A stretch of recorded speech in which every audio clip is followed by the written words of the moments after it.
우리는 지금 1년 동안 계속해서 출애굽기를 한 장씩 설교해 나가고 있습니다. 오늘은 13장입니다. 13번째 했다는 말이죠. 예, 이 출애굽기를 설교할 때는 미사여구를 쓰지 않아요. 또 이 다른 어떤 새로운 형태의 강해나 듣기 좋은 예화나 이런 것들은 거의 하지 않고요.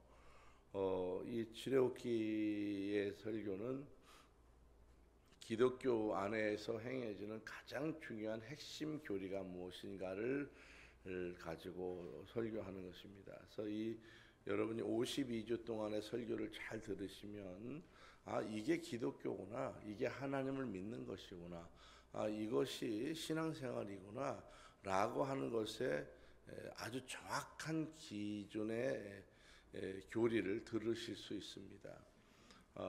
기독교 제가 이 설교하는 설교 내용이 정확히 말하면 바울 신학을 말하는 것이고요. 성경 전체를 바울 신학의 눈으로 전체를 보는 것입니다. 그래서 이 설교를 들으면서 아유 기초적인 내용이다 하지만은 그것이 교회에서 말하고 있는 이 성경에서 말하고 있는 성경의 가장 중요한 아주 중요한 핵심 교리입니다. 그러니까 이걸 잘 따라오시면 기독교 교리가 이거구나, 이것이 진짜 교회의 핵심적인 내용이구나를 정확히 알 수 있게 됩니다. 여러분이 듣다 보면 예전에 듣던 거와 좀 다르거나 잘못 이해했던 그런 내용들이 있을 수 있습니다. 그러시면 그냥 따라오시면 될 것입니다. 자, 출애굽기라고 하는 것은 이스라엘 백성들이 애굽에서 430년 동안 살다가 이제 애굽을 탈출해서 나오는 역사적인 기록을 말하는 것이고요. 1장부터 40장까지의 내용을 가지고 있습니다. 자, 근데 이 출애굽기의 내용을 전체적으로 잘 읽어보면 무엇과 동일하냐 하면 한 사람이 태어나서 이 땅에 살면서 하나님을 믿고 마지막 하나님의 나라로 돌아가는 인생의 여정에 관한 내용들이 장별로 이렇게 분류되어 있는 것입니다. 그래서 이 출애굽기를 잘 읽다 보면 결국 무엇을 알게 되느냐 하면 사람이 이렇게 태어나서 이렇게 신앙생활을 하다가 이렇게 죽는구나라고 하는 사람의 일생을 이해하게 됩니다. 자, 그래서 오늘 13장, 14장은 예수를 믿고 신분의 변화가 어떻게 일어나는가에 관한 이야기를 하는 내용이 13장, 14장에 관한 내용입니다. 자, 이스라엘 백성들이 애굽에서 출발해서 이제 가나안 땅으로 가게 되는 여정인데 특별히 12장이 굉장히 중요한 장인데요. 지난주에 하지 않았습니까? 자, 그것은 이 12장을 통해서 이스라엘 백성들의 신분이 바뀌어요. 어떻게 바뀌냐면 종의 신분에서 이제 하나님의 백성의 신분으로 바뀌고 노예의 신분에서 장자의 신분으로 바뀌고요. 자, 저주의 자녀에서 축복의 자녀로 그들의 신분이 바뀌어 갑니다. 자, 우리가 여기서 보면 그럼 이스라엘 백성들이 장자가 된다는 게 무슨 말인가?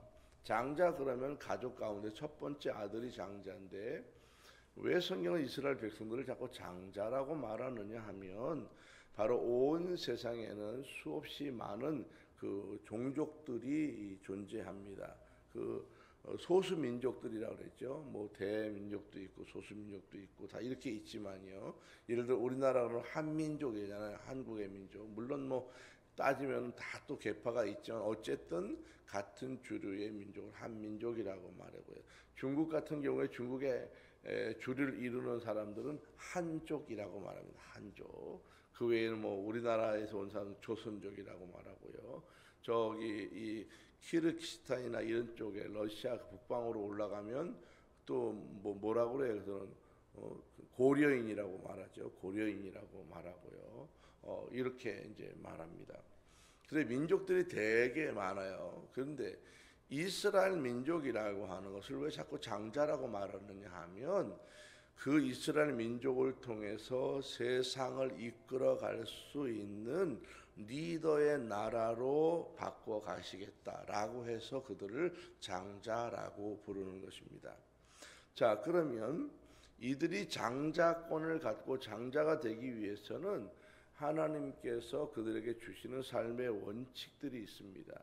그러니까 자기 멋대로 살면서 하나님의 그런 리더의 나라로 되는 것이 아니라 하나님이 그 사람 속에, 그 민족 속에 역사하시는 삶의 원칙들을 분명히 이야기하시는데, 이 원칙들을 따라서 살아가는 사람들을 하나님의 백성이라고 그렇게 말씀합니다. 자, 출애굽기 12장에서는 언약이 나오는데 어떤 언약이 나오냐면 그것은 피의 언약이 나옵니다. 피의 언약은 이 유월절을 통해서 이스라엘 백성들이 죄를 벗어나서 하나님의 구원을 받는 구원 백성이 된다라고 하는 것을 보여주는 장입니다. 그럼 13장, 14장은 무엇을 말하는 거냐 하면 이것은 세례 언약장이라고 말해요. 자, 12장은 피의 언약장이라면 13장, 14장은 무슨 장이에요? 다시요. 자, 12장은 무슨 장이라고요? 피의 언약장이라고 그랬어요. 13장, 14장은 뭐예요? 세례 언약장이에요. 그럼 뭐가 다르냐? 12장은 피의 언약장, 동물을 잡아서, 어린 양을 잡아서 그 피를 문에 발라서 이제 장자가 죽게 되는 그런 저주를 넘어가게 되는 것, 유월이라고 그랬지요. 그것이 피의 언약이라고 하는 것. 그 언약은 뭐냐면 하나님께서 내게 이거를 이렇게 행하면 이렇게 해줄게 라고 약속한 것을 언약이라고 말합니다. 13장, 14장은 무엇이 나오느냐 하면 이스라엘 백성들이 이제 광야에서 홍해를 건너서 다시 가나안을 향해서 나가게 되는 그 세례를 말하는데, 이 세례는요 민족 세례를 말하는 거예요. 이스라엘 민족 전체를 바다 한가운데를 지나가게 하면서 전체를 그냥 민족 전체를 한 사람도 빠지지 않고 세례를 받게 하는 바로 이 세례 언약장을 말합니다. 그래서 이 홍해를 건너고 나면 이스라엘 백성들은 애굽과는 완전히 결별하는 거예요. 돌아가고 싶어도 돌아가지 못합니다. 새로운 광야의 삶이 시작되고요. 그 홍해 앞에서 하나님은 앞으로 하나님의 백성이 되어서 살아가야 될 매뉴얼의 삶을 말씀하십니다. 오늘이 그런 거예요. 어떻게 살아가야 돼? 라고 하는 매뉴얼을 말해주는 것이 13장의 내용입니다.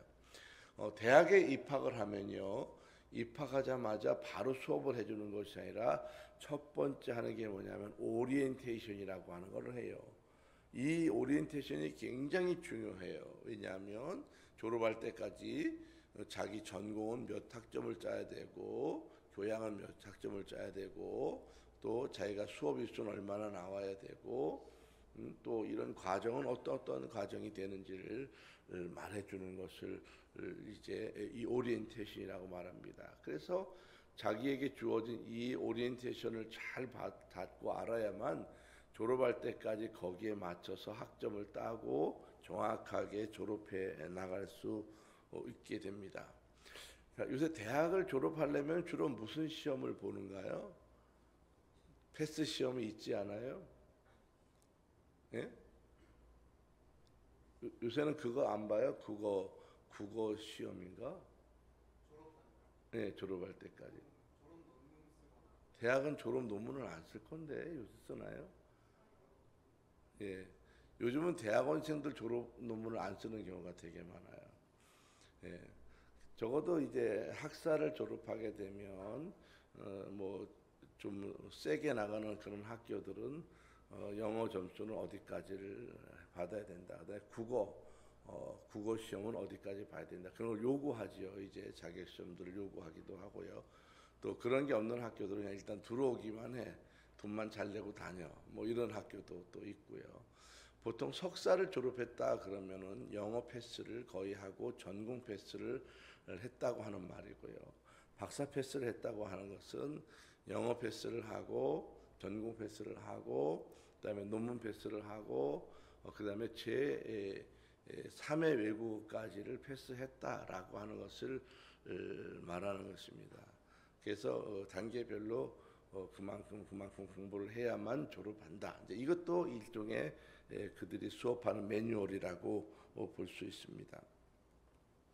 자, 출애굽기라고 하는 것은요, 한 사람의 인생이 어떻게 태어나서 어떻게 죽어가는가, 그 과정에는 어떻게 하나님이 간섭하시는가에 관한 이야기를 말하는데요.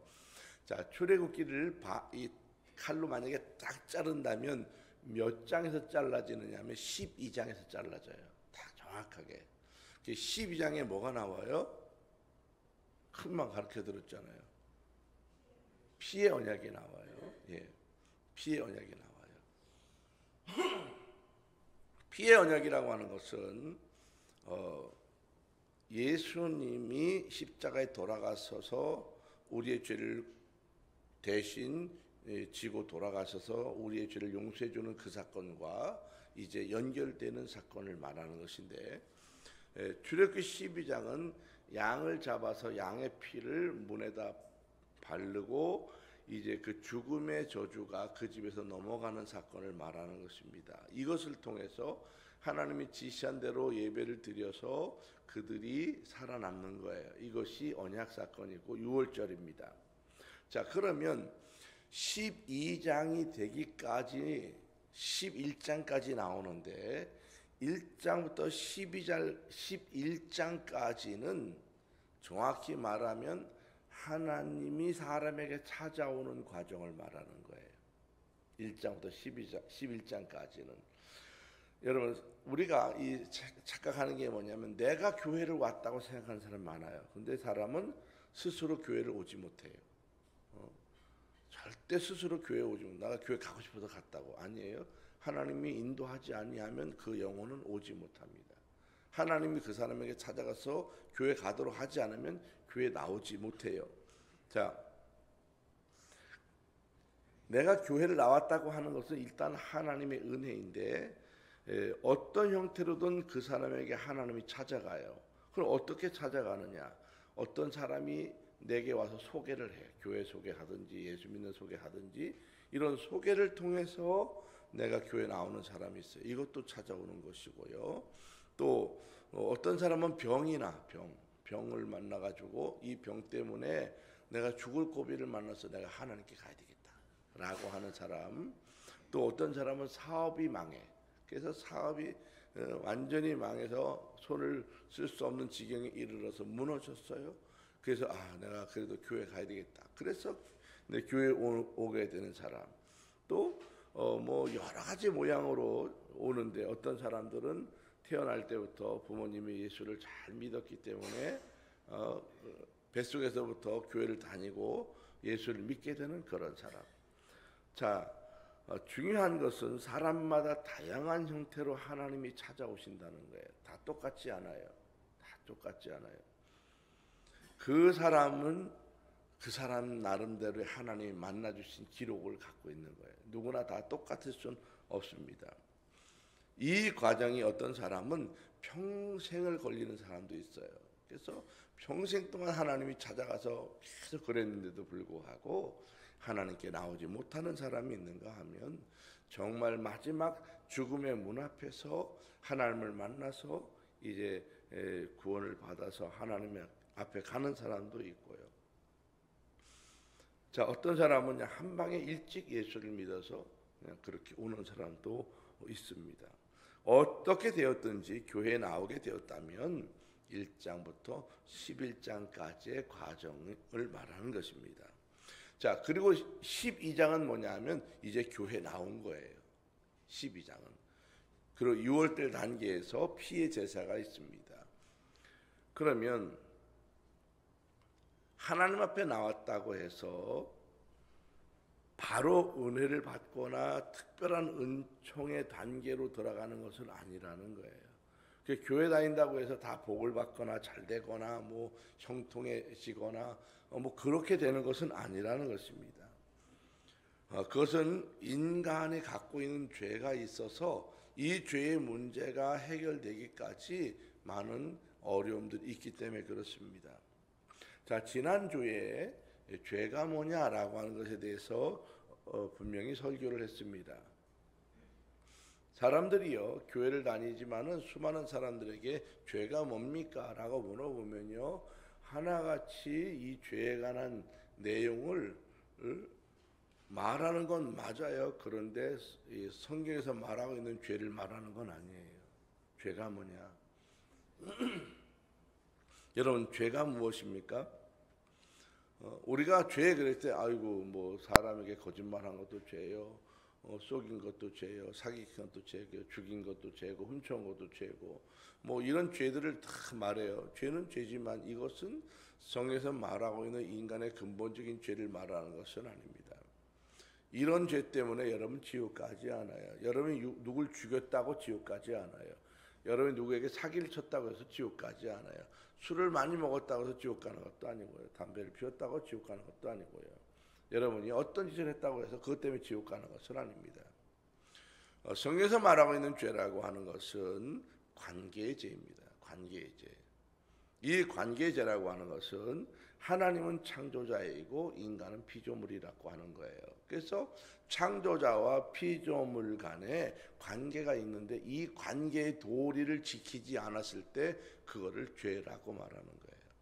근데 우리는 자꾸 죄 그러면은 거짓말한 죄, 누굴 속인 죄, 뭐 그래서 사람들이 뭐 죄가 사람은 죄인이라고 내가 무슨 죄가 있냐고 나는 법 없이도 산다고 그것을 말해요. 성경에서 말하고 있는 죄는 그런 죄를 말하는 게 아니에요. 그것은 여러분 그냥 착하게 살았다고 하는 것은 윤리적으로 살았다고 하는 말이지 죄 없이 살았다는 말을 하는 것은 아닙니다. 성경에서 말하고 있는 죄라고 하는 것은 관계의 죄고 도리의 죄입니다. 무슨 도리예요? 무슨 도리예요? 지난주에 다 해줬는데 그 도리에 관한 것은 두 가지가 있다고 그러지 않았어요? 10계명의 그 도리가 나오는데 1계명부터 4계명까지의 도리는 무슨 도리예요? 하나님께 무슨 도리예요? 경외해야 되는 도리가 있는 거예요. 하나님을 경외하는 것이 도리입니다. 그럼 하나님을 경외하는 방법이 있다고 그랬어요. 그게 뭐예요?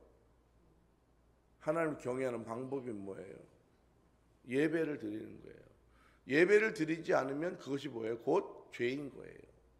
그러면 그 다음에 두 번째 인간 간의 도리가 있다고 그랬어요. 인간 간의 도리. 인간 간의 기본 중에 기본적인 관계가 어디에 있어요? 엄마와 아들, 엄마와 딸, 부모, 자식 간에 있는 거예요. 그래서 5계명의 첫 번째 나오는 게 뭐예요? 내 부모를 공경하라고 하는 것입니다. 그래서 인간의 도리가 뭐냐? 인간의 도리. 인간이 인간끼리의 죄가 뭐냐면 도리를 하지 않는 거예요. 그 기본적인 도리. 그 도리가 뭐냐? 인간의 도리는 공경하는 것입니다. 하나님은 어떻게 하는 거예요? 하나님은 경외를 하는 것이고 인간은 공경하는 것입니다. 이것이 도예요. 그래서 부모에 대해서 라가라고 욕을 하면 그놈은 즉시 처형해라. 성경에 그렇게 나오는 것입니다.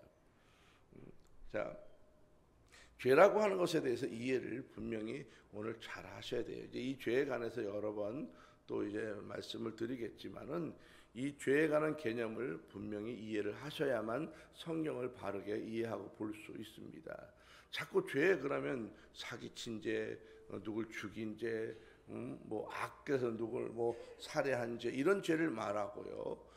사람 윤리적인 이야기를 말해요. 성경은 윤리적인 죄에 관한 얘기를 하는 게 아니에요. 그런 죄가 나오지만 그것 때문에 하나님과의 관계가 틀어지지 않아요. 여러분이 설사 칼로 누굴 죽였다고 해도 하나님과 관계가 틀어지지 않아요. 여러분이 사기를 많이 쳤다고 해도 하나님 관계가 틀어지지 않아요. 그것은 그런 세상의 윤리적인 문제 때문에 하나님의 관계가 틀어지는 것은 아니기 때문에 그렇습니다. 만약에 하나님과의 이런 윤리적인 죄 때문에 관계가 틀어진다면 감옥에 있는 사람들은 무조건 다 지옥 가야 돼요. 그런데 그렇지 않아요. 그거하고는 상관이 없습니다. 자, 피조물인 인간이 하나님 앞에 나가지 않는 것, 바로 이것이 죄입니다. 왜 그런가 죄가 돼요? 하나님 앞에 나가지 않는 것이 왜 죄가 되냐고요. 그것이 인간의 도리이기 때문에 그런 거예요. 하나님과의 관계 가운데. 그럼 하나님과 나와는 무슨 관계가 있어요? 하나님은 나의 창조자이시고 나는 피조물이기 때문에 그렇습니다. 이것이 기본적인 거예요. 그래서 하나님이 인간과 하나님과의 관계 가운데서 이 관계를 표시해 놓는 것이 바로 에덴 동산의 뭐예요? 선악과입니다. 사람들이 자꾸 물어본다 그랬지요. 아니 왜 선악과를 따먹게 해가지고 선악과를 거기다 왜 심어놔가지고 사람이 죄를 짓게 얼른 싹 또 선악과를 베어버려서 없애버리면 죄를 안 짓지 않느냐, 그런 얘기 한다고 그랬지 사람들이. 그러면 더 근본적으로 물어보면 하나님이 너를 창조 안 했으면 너도 죄를 짓지 않을 수 있어 라고 말하는 말이에요. 이러한 관계를 정확히 이해해야 됩니다. 하나님 왜 에덴 동산에 선악과를 심어놨느냐, 너와 나와의 관계를 본다는 거예요. 이거 하나를 가지고. 이것이입니다. 이 자식이 부모를 공경하는지 안 하는지 어떻게 알아요? 뭘로 알아요? 여러분 자식 없어요 집에? 내 자식이 나를 공경하는지 안 하는지 어떻게 알 수 있어요? 예? 아니 복잡한 얘기하고 돈을 갖고 안 온가 보면 돼요. 아주 간단해요. 돈을 갖고 오는 놈이 공경하는 거예요. 왜 그런지 알아요? 돈이 사람들에게 소중하기 때문에 그렇습니다. 소중하기 때문에. 아유 엄마 내가 사랑해요 존경해요 그런데 돈을 한 번도 안 갖고 와, 그런 거짓말 하는 거예요. 그건 틀림없습니다. 남편이 아우 여보 사랑해 아무리 말했는데 돈 안 갖고 와, 그는 남편이 아닌 거예요. 그런 사람은 살면 안 됩니다. 틀림없어요. 옛날에 돈을 많이 갖고 왔어, 그랬으면 살아도 돼요. 근데 옛날도 안 갖고 오고 지금도 안 갖고 와, 그럼 빨리 버려야 돼요. 그건 거짓말이에요. 거짓말. 사랑하는 게 아니에요. 내가 하나님을 사랑합니다. 그런데 교회 안 와. 거짓말이에요. 자, 이런 것들이 성경의 기본적인 것을, 이 관계에 관한 것을 말씀하는 것입니다. 자, 이 죄라고 하는 것은 이 죄의 문제를 해결하려고 하면 반드시 이 관계의 문제를 무엇으로 풀어야 되느냐? 죽음으로 풀어야 됩니다. 생명으로 푸는 거예요. 생명으로. 그래서 죄라고 하는 것은 여러분 인간적인 윤리의 관계를 어떻게 풀어요? 보통 인간적인 윤리의 관계는요, 사과로 풀거나 보상을 해주잖아요. 미안하다고 뭘 돈을 주거나 그렇잖아요. 여러분 서로 자동차 들이박았어요. 아니면 자동차 박아서 큰 사고가 났어요. 그러면 내가 돈 줄게요. 또 보상할게. 이렇게 하지. 그거 죄 졌으니 내 목숨을 따가세요. 뭐 이렇게 하는 사람이 없잖아요. 왜냐하면 이런 인간적인 윤리적인 도라고 하는 것은 그냥 간단히 보상하면 되는 거예요. 또 사과하면 되는 거예요. 근데 하나님과의 관계의 죄는 생명을 창조했기 때문에 생명으로 갚는 것입니다. 그래서 내가 하나님 앞에 죄를 지었다고 했을 때에 이 죄의 문제는 내가 하나님 내가 잘못했습니다 하고 나가는 것이 아니라 이 잘못한 것에 대한 책임이 무엇으로 주어져요? 죽음으로 지어주는 거예요. 그런데 죄 지은 사람이 다 죽음으로 만약 이 책임을 진다고 하면 살아남을 사람이 아무도 없는 거예요. 그래서 하나님께서 사람 대신에 이 죽을 수 있는 대치품을 정해 놓은 것이 바로 뭐예요? 양이에요. 양, 어린 양 또는 염소, 소, 비둘기 이런 것들을 동물을 정해 놓은 것입니다. 그럼 어떤 사람이 그래요. 아니 해필이면 왜 꼭 양을 했냐? 좀 개로 하면 안 되냐? 우리 집 개 많은데 개 잡아서 하나님께 드리면 되지 않냐? 이야기해요. 만약에 하나님께서 우리나라에 오셔서 이 대한민국의 이 민족들을 이스라엘 민족처럼 삼으셨다고 하면 이 땅에 가장 많은 동물 중에서 하나를 잡아서 바치라고 말했을 수도 있어요. 그런데 하나님께서 이스라엘 땅에서 하셨기 때문에 그 땅에 가장 흔한 동물, 그게 바로 양이고 염소인 거예요. 그래서 그것으로 하는 것입니다. 어떤 사람들이 그래요. 성전 안에 있는 성막에 들어가 있는 이 이 괴를 왜 조각목으로 만들었냐? 조각목으로 왜 만들었냐고 그런 질문을 하는 분들이 있어요. 왜 이 성전에 있는 성구를 조각목으로 만들었냐? 막 그걸 굉장히 심각하게 물어봐요. 왜 그랬을까요? 어떤 목사님은 진짜 엄청 이상한 설교 한 번 있어요. 조각목은 조각조각 나무를 잘라 붙였기 때문에 조각 나무로 붙인 거라는 거예요. 그래서 내가 세상에 저렇게 무식할 수가 있나? 조각목으로 이 성계를 짠 가장 중요한 이유는 거기에 그 나무밖에 없기 때문에 그래요. 그 조각목밖에. 이 조각목이라고 하는 건 아카시아 나무를 말하는 거예요. 우리나라 아카시아와 조금 다르긴 한데 아카시아 나무고요. 그를 조각목이라고 말하고요. 옹이가 많고 가시가 많은 나무를 말하는 것입니다. 간단한 거예요. 왜 양으로 제사를 드리라고 하느냐? 그 땅에 뭐가 많기 때문에 양이 가장 흔하기 때문에 구하기 쉽기 때문에 그런 거예요. 이것이 바로 제사법. 하나님은 제사를 드릴 때 아주 복잡하고 어려운 것을 요구하는 것은 아니라고 하는 것입니다. 예를 들어 우리나라에서 너가 앞으로 제사를 드리면 공작새를 잡아서 드려라. 그럼 드릴 수 있겠어요? 공작새가 없는데 안 되잖아요. 그렇죠? 만약에 우리나라에 와서 네가 앞으로 제사를 드릴 때는 공작새를 드리라. 못 드립니다. 그래서 그러면 너희 집에 제일 많은 게 뭐냐? 개가 동네에 많은데 그럼 개 잡아서 드리라. 아마 그랬을 수도 있어요. 근데 하나님은 이스라엘 백성 가운데서 하셨기 때문에 그 땅에 가장 많은 동물인 바로 양과 염소, 소 이런 것들을 가지고 하나님 앞에 제사하게 했다는 것입니다. 그럼 돼지를 좀 하면 안 되느냐 그랬잖아요. 근데 돼지는 그 땅에서 안 길러요. 왜 안 기르는지 아세요? 사람들이 그런 생각을 많이. 돼지가 없냐? 돼지가 있어요. 근데 돼지를 잘 안 길러요. 왜 안 길러요? 돼지는 뭐가 많아서 풍토병이 많아서 안 길러요. 돼지를 많이 먹으면 그 사람들이 더운 나라 살기 때문에 뇌가 터져 죽을 염려가 있기 때문에 기름기가 많은 것을 그렇게 먹지 않아요. 그럼 양도 기름이 많잖아. 양 기름과 돼지 기름은 달라요. 먹어보면. 이건 오랜 전통을 따라서 그들이 다 알고 있는 내용입니다. 그래서 이러한 것들이 성경에 왜 그런지를 기록해 놓지 않았지만은 문화적으로 그런 배경을 가지고 있는 것입니다. 그래서 사람이 하나님과의 관계 가운데 죄를 지었다고 하면 죽음으로 갚아야 돼요. 왜 죽음으로 갚는다 그랬어요?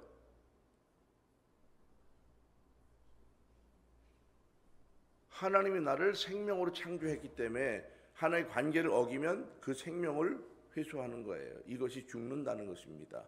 그래서 내가 생명을 회수해버리면 내가 끝나버리잖아요. 그래서 나에게 기회를 주는 거예요. 뭐를 통해서? 대체품을 통해서. 네가 가까이 있는 뭘 드려라? 양을 잡아드리라는 거예요. 그런데 전 세계로 이 구원의 문제가 확산됐어요. 그러면 전 세계 모든 사람들에게 전 세계 모든 다 동물을 잡아드려라. 그럼 만약에 저 북극에 사는 에스키모는 어떻게 할 거예요? 에스키모가 남극에 살는가요? 남극에 살죠, 에스키모가. 북극에는 안 사는 것 같아. 에스키모고 양을 잡아들여라. 그래서 네가 번제를 해라. 그랬으면 잡을 수 있겠어요? 안 되는 거예요. 전 세계 동물이 다 다른데 어떻게 하겠느냐고요. 안 되지요. 그래서 전 세계 모든 사람들에게 구원을 이루기 위해서 모든 사람의 대체품인 예수 그리스도가 그렇게 제물로서 오는 것입니다. 그래서 이 신약에 예수 그리스도가 대신 나를 위해서 죽는 것이고 구약 성경에서는 내가 대체품인 동물을 잡아서 드리는 거예요. 여러분이 구약 성경에 태어났다면 여러분 동물을 매주 잡았어야 되는데 우리는 신약에 태어나기 때문에 나의 죄 때문에 대신 돌아가셨습니다. 예수님이 들어갔습니다 하고 하는 걸 내가 고백할 때 그것을 우리 하나님이 인정해 준다고 하는 것입니다. 하나님은 인간의 죄를 해결하고 하나님과 관계를 회복할 수 있는 방법이 바로 피의 제사입니다. 이 피의 제사는 내가 죽어야 될 동물이 내 대신 하나님 앞에서 죽임을 당했다고 하는 것을 말하는 것입니다. 출애굽기 12장에서 장자가 죽는 재앙이 나오는데 이것을 피할 수 있는 방법이 뭐냐? 어린 양을 잡아서 그 피를 대문에 발라 놓았습니다. 그래서 이 죽음의 저주가 그 대문을 넘어가는 거, 다른 집으로 넘어가는 거예요. 그래서 이 죽음의 사자가 모든 집을 돌아다녔을 때 그 집에 발라진 사람들은 다 넘어가는 거예요. 그런데 지난주에 설교하지 않았어요? 이스라엘 백성들이 출애굽을 할 때 이스라엘 백성들과 출애굽을 한 게 아니라고 누가 같이 나왔다 그랬어요? 거기 보면 수많은 잡족들도 나왔다. 그러면 그 수많은 잡족들은 하나님의 백성이에요, 아니에요? 원래는 아니에요. 그들은 근거를 알 수 없는 민족들이에요. 그런데도 불구하고 그들도 출애굽했다는 얘기는 뭘 했다는 말이에요? 유월절을 했다는 거예요. 유월절 했다는 거예요. 그래서 그들도 구원받아서 같이 그 무리, 거기 보면 수많은이라고 하는 게 나와요. 수없이 많은 민족들이 주변에 붙어 있었다는 것입니다. 몇 명이 따라왔다고 하는 말을 하는 게 아닙니다. 바로 동물을 잡아서 그렇게 죽음을 넘어가게 한 것입니다.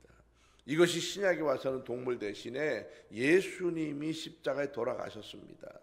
예수님이 십자가에 죽어주셔서 그래서 예수님의 별명이 뭐예요? 어린 양인 거예요. 어린 양. 어린 양.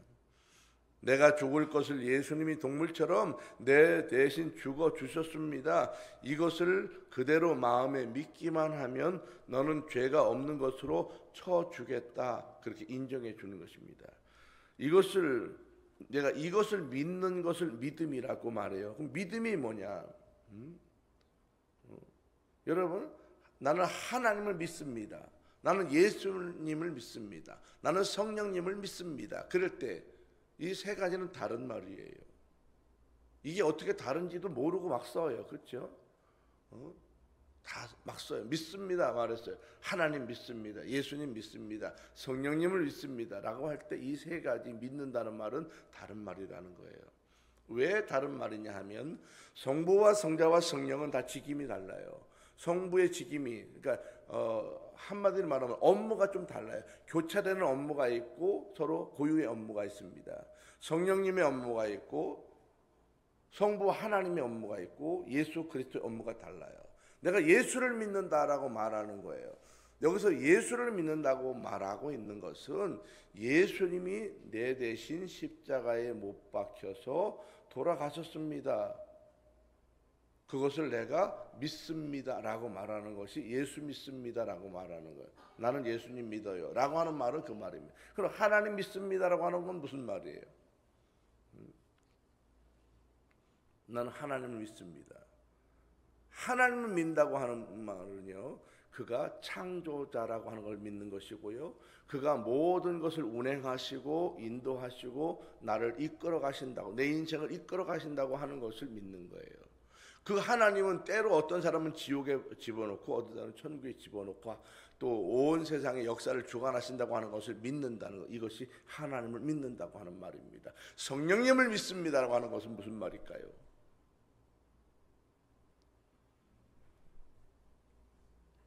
성령님을 믿는다고 하는 것은 하나님의 성령이 내 안에 오셔서 나를 감화시키고 감동시키셔서 나로 하여금 하나님의 뜻을 알게 하고 그 뜻을 가르쳐주고 계시다고 하는 것을 믿는 거예요. 자, 이 세 가지가 어떻게 다른지 확연하게 이해를 하셨을 것입니다. 아마 이것이 다르게 믿는다고 하는 말인 것을 아마 오늘 처음 들어보셨을 수도 있어요. 믿는다는 것이 어떻게 다른 말인지. 내가 예수님을 믿습니다. 하나님을 믿습니다. 성령님을 믿습니다라고 하는 말이 믿는다고 하는 것이 다른 말이라고 하는 거예요. 자, 예수를 믿는다고 할 때에 그 믿습니다. 그 말은 예수님이 내 대신 십자가에서 대신 죽었습니다라고 하는 그 말입니다. 근데 이 믿는 것은요, 내가 믿는 거예요. 하나님이 내가 믿으라고 강요하는 것이 아니라 누가 이것을 알려줬을 때, 깨달아졌을 때, 들었을 때 이것을 결단한 믿음을 고백하는 것은 자기 몫이에요. 이것은. 자, 6월절 어린 양을 잡는 건 잡을 수 있어요. 그런데 치라는 건 자기가 치려야 돼요. 밖에다가. 이것은 고백이라는 것입니다. 고백. 교회 와서 내가 다닐 수 있어요. 예수 믿을 수 있어요. 그런데 예수를 믿는지 안 믿는지에 관한 것은 마음에 있는 게 아니고요, 입술에 있는 거예요. 고백을 하냐, 바르느냐 안 바르느냐예요. 이게 달라요. 이것이 예수 믿는다는, 예수 믿는다고 하는 말은요, 바로 내가 입술로 고백하는 것을 말하는 것이고요, 내가 믿는다고 하는 걸 결정했다고 하는 거예요. 이것이 믿는다는 거예요. 여러분, 예수가 믿어지지 않으면 여러분은 어떤 사람이냐면 나는 교회 다니는 사람인 거예요. 교회 다니는 사람. 교회를 다녔다고 해서 모든 사람이 구원되는 건 아닙니다. 교회는 누구나 올 수 있어요. 그러나 누구나 믿을 수 있는 건 아니에요. 그것은 자기가 고백해야만 되는 것입니다. 이 고백은 각자의 고백이고요. 정확히 자기의 안에서 우러나서 그 말이 표현될 때 예수를 믿는 것입니다. 그런데 재밌는 것은 예수를 믿는다고 내가 고백을 하고 믿기 시작하면요, 바로 누가 개입을 하냐면 성령이 개입을 해요. 하나님의 성령이 내 안에 개입해요. 그리고 그 사람을 꽉 붙들고 가기 시작합니다. 왜? 고백을 했기 때문에. 고백을 했기 때문에. 고백을 했기 때문에. 자, 봅시다. 여러분이 만약에 집을 사겠다고 이제 갔어요. 근데 집을 아무리 많은 것을 보고 와도 내 집이 안 돼요. 내 집이 되려면 어떻게 해야 돼요? 두 가지가 있어야 돼요. 하나는 돈을 지불해야 돼요. 반드시 누구에든지 지불해야 돼요. 그렇죠? 대가를 치러야 돼요. 두 번째, 지불하고 나서 반드시 해야 될 게 뭐예요? 네?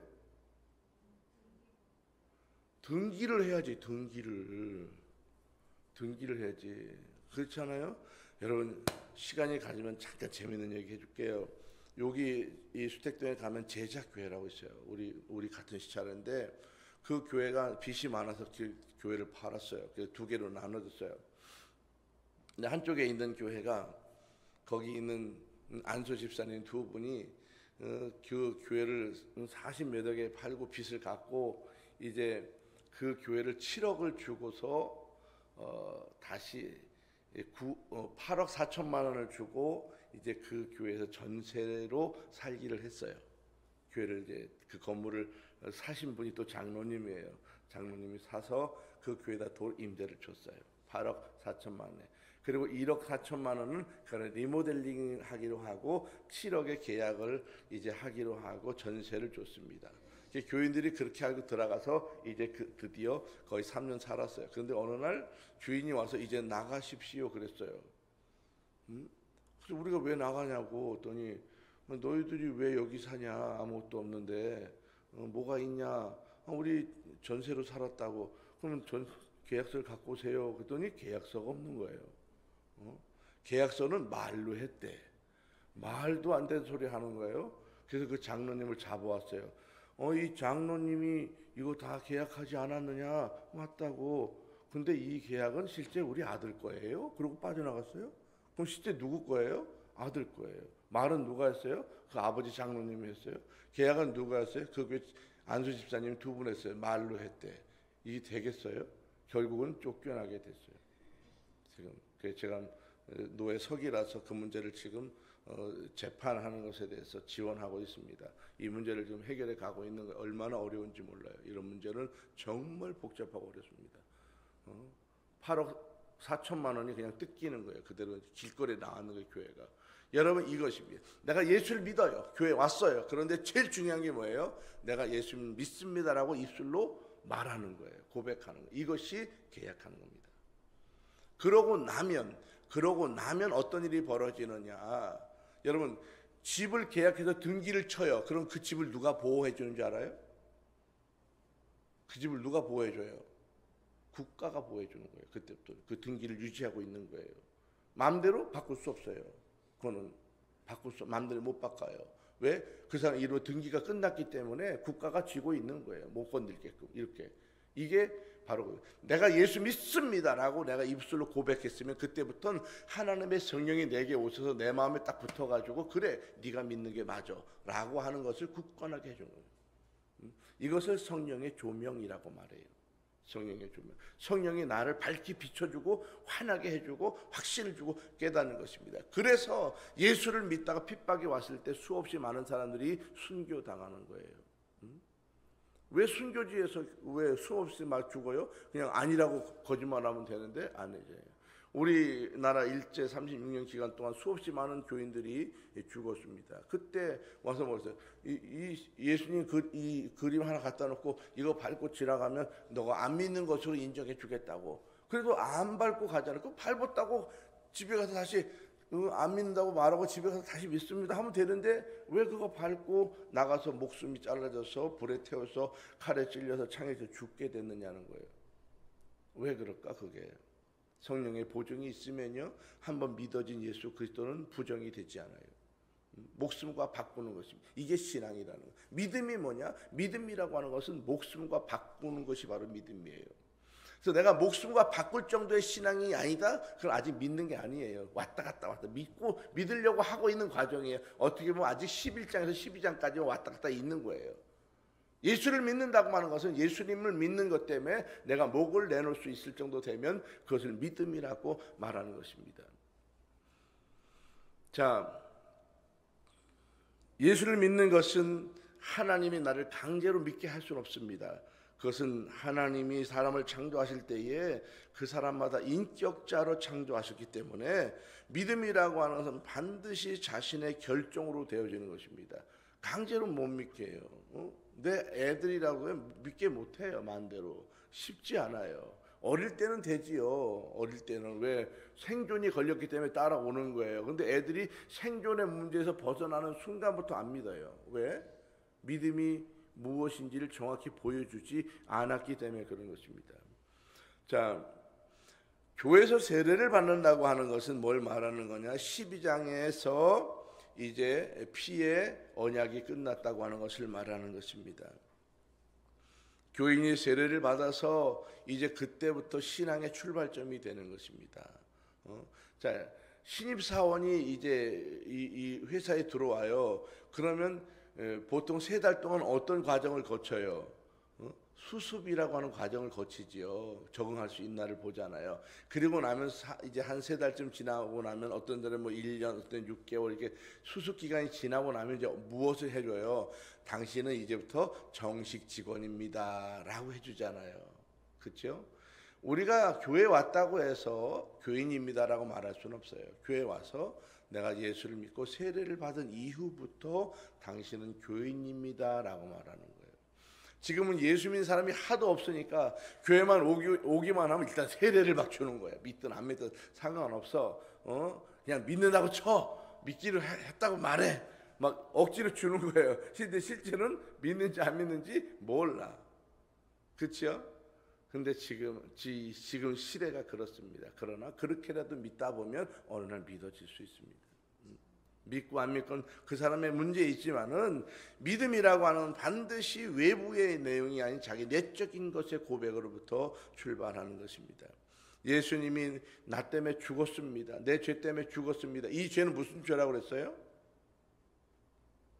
자, 예수님이 내 죄 때문에 죽었습니다라고 할 때 그 죄는 무슨 죄라고 말했어요? 하나님과의 관계죄라고 그러죠. 관계죄. 이 관계는 무슨 관계예요? 하나님은 창조자이고 나는 피조물인데 피조자로서 하나님께 해야 될 뭐가 있다 그랬어요? 도리가 있다 그랬어요. 도리. 이 도리를 하지 않은 것이 죄다는 것입니다.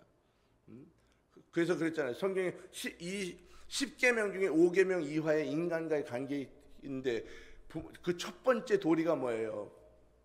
부모님과의 도리라고 그랬죠. 부모와 자식 간의. 부모와 자식 간의 도리는 뭐예요?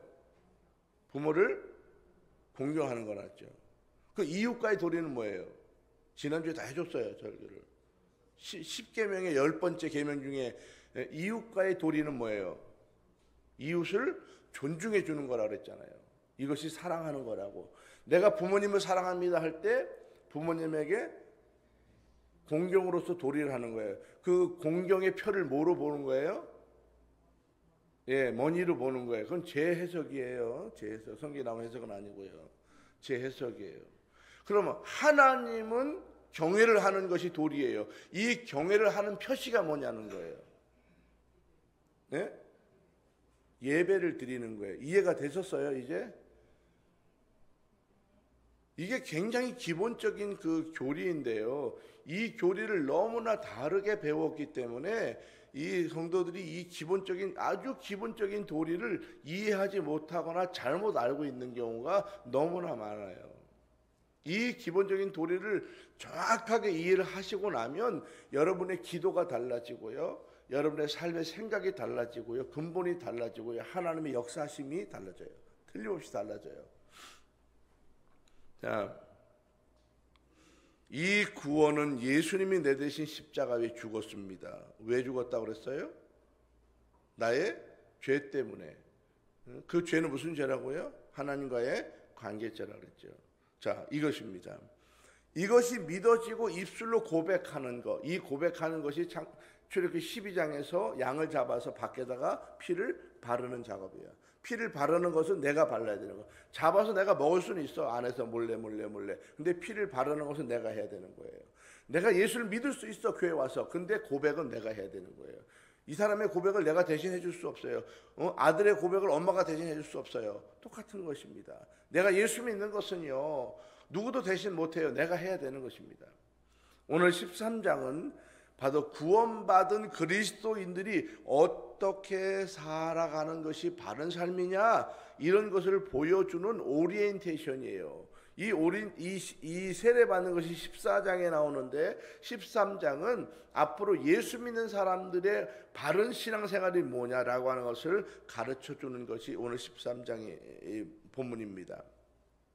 이스라엘 백성들이요, 유월절이라고 하는 것을 통해서 신분이 바뀌어요. 노예의 신분에서 하나님의 장자의 신분으로 이제 바뀌어 나가게 됩니다. 이것을 하나님의 백성이라고 말하는 것이고요, 이것이 하나님의 특별한 간섭을 받는 사람으로 신분이 바뀌었다고 하는 것을 말하는 것입니다. 여러분, 교회 다녀도 세상 사람이 많아요. 교회를 아무리 오래 다녀도요, 그 사람의 삶은 신분이 많아요. 세상적인 그런 신분을 가진 사람이 많습니다. 교회 다닌다고 해서 다 하나님의 백성이 되는 것이 아니고요, 그 사람이 교회를 다니는지 하나님 믿는지 뭘 보고 아는 거예요? 그 사람의 삶을 봐야 하는 거예요. 삶을 봐야 하는 거예요. 이 나무가 무슨 나무인지 정확히 알려면 뭘 보면 알 수 있어요? 그 나무의 열매를 보면 알 수 있는 거예요. 그 사람이 예수 믿는지 안 믿는지 교회 온다고 알 수 있는 것이 아니고요, 그 사람의 삶을 볼 때 이 사람이 예수 믿는지 아닌지를 볼 수 있는 것입니다. 교회 와서 믿음을 가지고 살아간다고 하는 것은요, 삼위일체 하나님의 생명을 받아들이는 것을 말해요. 이 생명은 하나님과 영원히 살아가는 것을 말하는데, 예수를 믿는 사람들은 예수님 안에서 생명을 받아들인 사람이기 때문에 이제부터는 생명의 질서를 따라서 살아가는 거예요. 생명의 질서가 있는 것입니다. 이것이 영적인 질서입니다. 그래서 여러분, 내가 믿습니다라고 하는 말이 다르다 그랬지요. 예수를 믿습니다의 말과 하나님을 믿습니다의 말과 성령을 믿습니다라고 하는 말이 다 다르다 그랬어요. 믿는다는 분야가 달라요. 왜 다르다 그랬어요? 직임이 다르기 때문에, 분야가 다르기 때문에 그런 것입니다. 그래서 이런 영적인 질서가 있습니다. 내가 세상을 살아갈 때 영적인 질서가 있어요. 이 생명의 질서는 성령의 질서가 있고요, 성부 하나님의 질서가 있고요, 예수 그리스도의 질서가 있는 거예요. 이 세 가지의 질서가 내 안에 다 들어올 때 이것은 영적인 질서로서 내가 작용하는 것이고, 이 영적인 질서를 따라가는 삶을 믿음의 삶이라고 말하는 것입니다. 자, 그러면 믿음의 삶을 살아가는 영적인 질서의 첫 번째가 뭐냐 하면 구별입니다. 구별. 하나님을 사랑하고 섬기는 사람은 구별이 시작돼요. 구별이 있는 거예요. 구별. 자, 이스라엘 백성들은요, 하나님 믿는 백성이다 아니다는 건 몸에다 표시했어요. 뭘 통해서? 그렇죠. 할 일을 통해서. 맞아요. 할 일을 통해서 표시하는 거예요. 구별하는 거예요. 구별하는 거예요. 다르다. 다 구별하는 거예요. 자, 그 다음에 이스라엘 백성은 세상 사람과 우리는 돈 쓰는 것도 달라라고 딱 구별하는 거예요. 그게 뭐예요? 네? 그것은 첫 것을 드리는 것입니다. 첫 것. 첫 번째 태어난 새끼, 첫 번째 거두는 곡식, 첫 번째 제일 좋은 것을 거두기 때문에 이것은 과연 하나님이 내게 주신 것입니다. 이것은 창조자 하나님께서 내게 베푸신 은혜입니다. 이게 영적 질서라는 거예요. 그래서 이 첫 것을 하나님 앞에 구별해서, 이거는 하나님 거야, 구별해서 드리는 거, 이것이 바로 영적인 질서를 따라서 살아가는 사람. 그래서 이런 질서를 정확히 아는 사람이 갈등하지 않아요. 좋은데 우리는 집으로. 이런 갈등하지 않아요. 이것은 영적인 질서가 정확한 사람은 그렇지 않습니다. 그래서 오늘 성경에 보면 초태생에 처음 난 새끼를 하나님 것이라고 고백하는 것입니다. 자, 두 번째. 자, 이제 두 번째. 다 설교 이제 다 끝났어요. 두 번째. 영적인 질서를 따라 살아간 사람의 두 번째의 삶은 뭐냐 하면 무교절을 지키는 거예요. 무교절이 뭐냐 하면 교는 뭐냐면 누룩이 없다는 거예요. 누룩이 없다. 우리로 말하면 이스트, 빵을 부풀릴 때 이스트를 넣잖아요. 그 이스트가 없다는 거예요. 밀가루를 반죽해서 바로 구우면요, 식자마자 딱딱해서 못 먹어요. 드셔보세요. 궁금하시면 오늘 프라이팬에다가 밀가루 반죽해서 튀겨서 탁 구워서 안에다가 이렇게 흑설탕 넣고 탁 해서 호떡처 구워요. 따뜻할 때는 드실 수 있는데 잠시 있다 식잖아요. 바로 이빨 빠지면 딱딱해져요. 이게 발효되지 않은 빵을 말하는 거예요. 이 무교절을 지키라는, 이렇게 무교병을 먹으라는 거예요. 누구랑 함께? 누구랑 먹으라는 거예요? 너의 자녀들과 함께 먹으라는 거예요. 왜 그러냐는 거. 왜 그러냐? 너희들이 이스라엘을 백성으로서 애굽에서 출발할 때 너무 급하게 나왔기 때문에 하나님 우리를 구원하셨는데 너무나 발교되지 이 준비된 빵이 준비된 반죽이 없어서 그냥 나와서 허겁지겁 그냥 구워 먹었어. 근데 이것이 다 하나님의 역사였어. 하나님의 은혜이고 하나님 인도하심이야 라고 하는 것을 누구에게 말해주라는 거예요? 자녀에게 말해주라는 거예요. 이게 무교절이에요. 무교절. 역사를 기억하고 하나님의 역사와 인도하심을 네 자녀에게 간증해 주라는 것입니다. 이것이 영적 질서를 가진 사람의 삶을 말하는 거예요. 근데 여러분, 우리 부모님들이 우리 자녀들에게 제일 많이 해주는 말이 뭐 같아요? 생각해봐요. 여러분이 애들에게 제일 많이 하는 말이 뭐예요? 일어나라, 씻어라, 학원 가라, 숙제해라, 밥 먹어라. 그러지 않아요? 그런 얘기 안 하세요? 내가 우리 애들에게 무슨 말을 제일 많이 해주는지 잘 들어보세요. 성경은 그런 말이 필요하지 않다는 거예요. 부모가 자녀에게 해줄 말은 그겁니다. 하나님이 나에게 역사하셨어. 이것이 무교절을 지키라고 하는 것인데요. 하나님이 애굽의 종됐던 삶에서 나를 이끌어내셔서 이렇게 우리를 구원하셨어. 우리 역사 가운데 있었어. 그래서 우리가 이거 발교되지 않은 빵을 먹는 거야. 이 역사를 간증해주고 보여주고 내가 체험했어. 우리가 그런 사람이야 라고는 말해주는 거예요. 그럼 지금은 어떡하냐는 거예요. 지금은 그런 거지. 우리 자녀들과 함께 메모리얼 데이를 정하는 거예요. 포인트 데이를 정하는 거예요. 일주일에 한 번 식사하면서 이런 날을 정하는 포인트 데이가 있는 거예요. 그날 식탁에 앉아서 밥을 먹어 이야기하는 거예요. 야, 이번 주에 내가 하나님께 기도했는데 하나님 내게 이렇게 응답하셨어. 내가 이렇게 말씀하셨어. 내가 기도하다 들었어. 내가 이 문제를 이렇게 기도했는데 하나님이 이렇게 응답해 주셨어. 내가 성경 읽는데 이 말씀이 내게 엄청나게 은혜가 돼서 내게 들어왔어. 응? 내가 하나님께 이 문제가 너무 가슴 아파서 기도했는데 하나님이 나를 이렇게 위로해 주셨어. 자, 이런 것들을 말해주는 것이 무교절에 관한 전통입니다.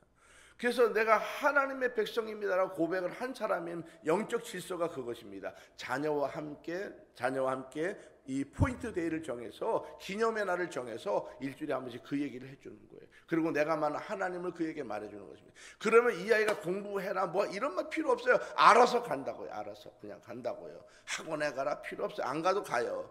훌륭한 사람이 되라 안 해도 훌륭한 사람 돼요. 이것이 하나님의 역사입니다. 그래서 우리는 내가 애들을 만들어 가려고 그래. 애들을 만들어 가려고 그래. 아니에요. 하나님께서 그 아이를 만들어 가시도록 하나님께 가게 해주는 것이 중요하고 내가 그 아이의 일생을 책임지고 데려가려고 하는 그러니까 캥거루 쪽이 생기는 거예요. 아직도 나가지 않는 거예요. 집에 붙어가지고 자기 역할 감당하지 않는 거예요. 그냥 내가 만난 하나님을 아이에게 말해주세요. 여러분 잔소리하지 마세요. 학교 안 가면 놔두세요. 왜 학교 가라고 하세요? 졸린데 더 자게 놔두세요. 학원 가라고 하지 마세요. 필요하면 얘가 학원 가요. 알아서. 그거 중요하지 않아요. 중요하지 않아요. 하나님께서 역사하시는 것을 깨닫고 나면 이 아이가 하나님과 이야기하면서 하나님 인도하심을 따라 가는 이게 성령의 역사입니다. 성령의 역사를 믿는 사람은 그렇게 가는 거예요. 그래서 오늘 13장 3절에 보면 그날을 기념하여라고 하는 말이 나오는데, 그 기념한다고 포인트 데이를 말하는 거예요. 그날 내가 하나님 만나는 그 이야기를 해주라는 거예요. 여러분 제발 애들에게 학원 가라고 말하지 마세요. 훌륭한 사람 되라고 말하지 마세요. 이 아이들에게 일어나라, 자라, 먹어라, 씻어, 그래 하지 마세요. 그냥 내가 만난 하나님을 그냥 매일 말해주는 거예요. 그러면 그 아이는 나도 모르는 사이에 하나의 역사 가운데 훌륭한 길로 가요. 가장 멋진 길로 가요. 이것이 인생의 길이에요. 출애굽기 13장 17절 22절까지는 뭐가 나오면 구름 기둥과 불 기둥으로 인도해 가신 하나님이 나와요. 이스라엘 백성들이 6월절을 지나고 나서 고백하고 하나님의 백성이 되면 그때부터 역사가 뭐냐 하면 구름 기둥과 불 기둥인데 이것입니다. 이스라엘 백성들은 너무너무 더워요. 이 사막이 광야에 가면 하루에 온도가 제일 높으면 60도 정도 돼요. 60도 되면요, 계란을 딱 깨면 바로 익어요. 그 정도로 덥습니다. 저녁은 또 영상 10도 막 20도 떨어질 때 엄청 추워요. 효를 덮어야 돼요. 불을 떼고 옆에서 따뜻하게 해야지 잘 수 있어요. 그래서 낮에는 구름이 내려와요. 위에서 내려와서 이렇게 낮게 두꺼운 줄 깔려 있어야만 그들이 덥지 않은 거예요. 덥지 않아요. 덥지 않아요. 밤에는 춥기 때문에 가스가 나와서 불을 확 떼주기 때문에 훈훈한 기가 돌아서 춥지 않은 거예요. 이것을 광야에 40년 동안 계속 되어졌다고요. 이건 무엇을 말합니까? 내가 너를 밤낮 없이 지켜주고 인도해 가시겠다고 하나님의 의지예요. 그래서 하나님 이 사람 인도할 때는 구름이 하늘을 떠올라요. 점점. 그럼 뜨거워지는 거예요. 뜨거워지니까 짐을 싸는 거예요. 이동하자. 짐을 싸고 구름이 이동하는 걸 쫓아가는 거예요. 또 구름이 멈추면 거기다 다시 또 텐트를 치고 사는 거예요. 이것이 하나님의 구름 기둥과 불 기둥의 인도의 역사입니다. 여러분 광야를 지나는 동안 하나님이 지켜주시고 인도에 가심을 보여주시는 것이 구름 기둥과 불 기둥입니다. 우리가 예수 믿고 따라가면요, 하나님의 성령이 내 안에 오셔서 내게 역사하시고 나를 이끌어 가십니다. 여러분 세상에 지도로 가는 거 아니에요. 나침판으로 가는 거 아니에요. 여러분 어떤 계획으로 가는 거 아니에요. 여러분 학문으로 가는 거 아니에요. 지식으로 가는 거 아니에요. 1등으로 돼서 가는 거 아니에요. 여러분이 무슨 뛰어난 그런 거로 되는 거 아니에요. 하나님이 매일 구름과 불기둥으로 인도해 가시는 그 하나님, 그 안에 하나님의 역사가 있습니다. 여러분 하나님께서 여러분을 인도해 갈 수 있도록 맡기고 가십시오. 이것이 신앙생활입니다.